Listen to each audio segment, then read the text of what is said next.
In the 3rd century BC, the entire China was in chaos. The 7 most powerful countries divided the country.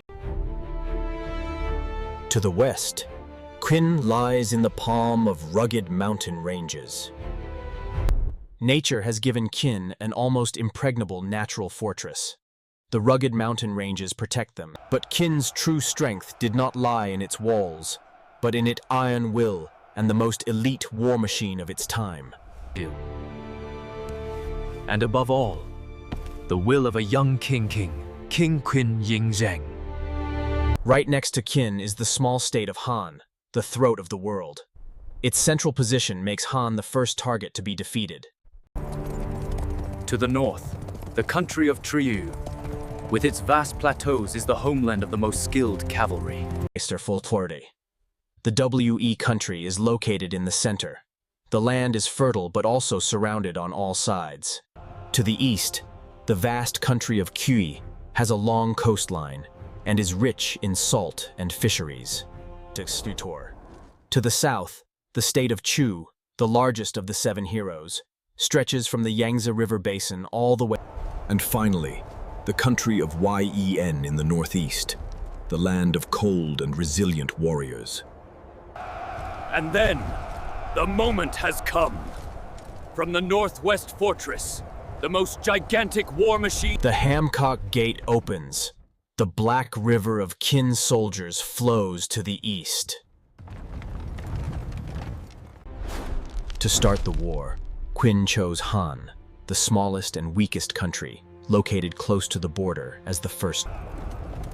No major battle is recorded. Qin's overwhelming dominance made Han like a yellow leaf in the wind. Next, Qin targeted Zhao, the kingdom with the most solid defense position, with the towering Taihang Mountains. Taihang used to be a strong shield protecting Triyu.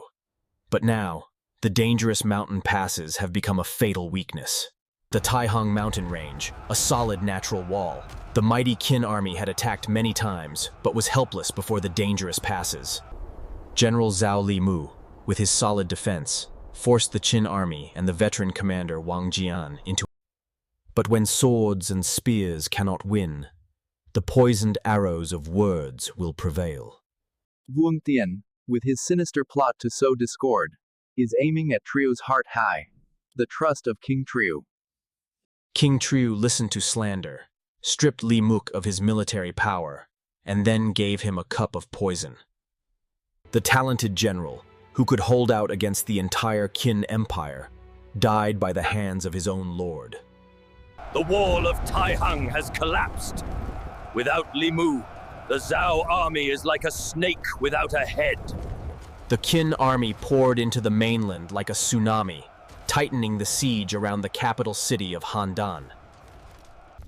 A once mighty kingdom, now completely fallen into the hands of the enemy. Wei Tin, the kingdom in the center, once considered the navel of the world. The capital of Dailuang is located on Wei, isolated after the fall of Han and Zhao, became the next prey. But their capital, Daliang, was an impregnable fortress. But the very river that once protected the city became an instrument of destruction.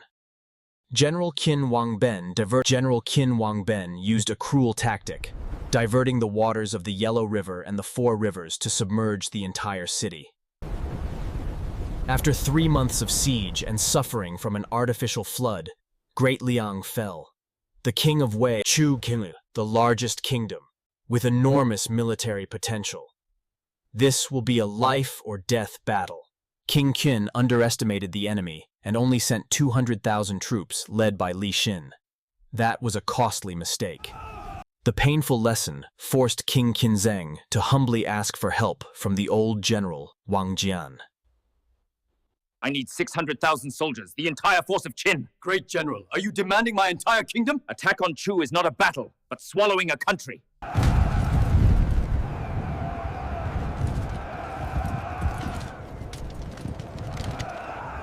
Stay calm! Sir, the Chu army. Silence!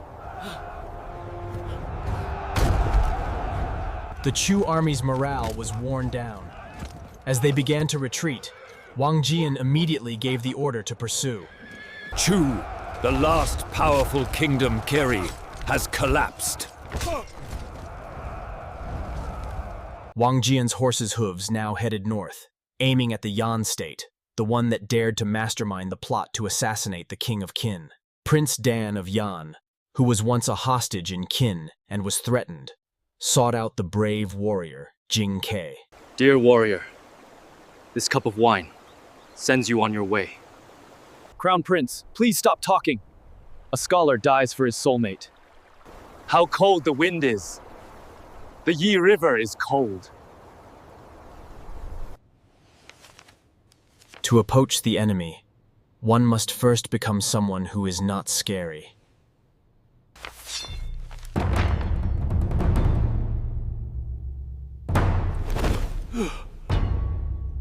Failure, but not defeat.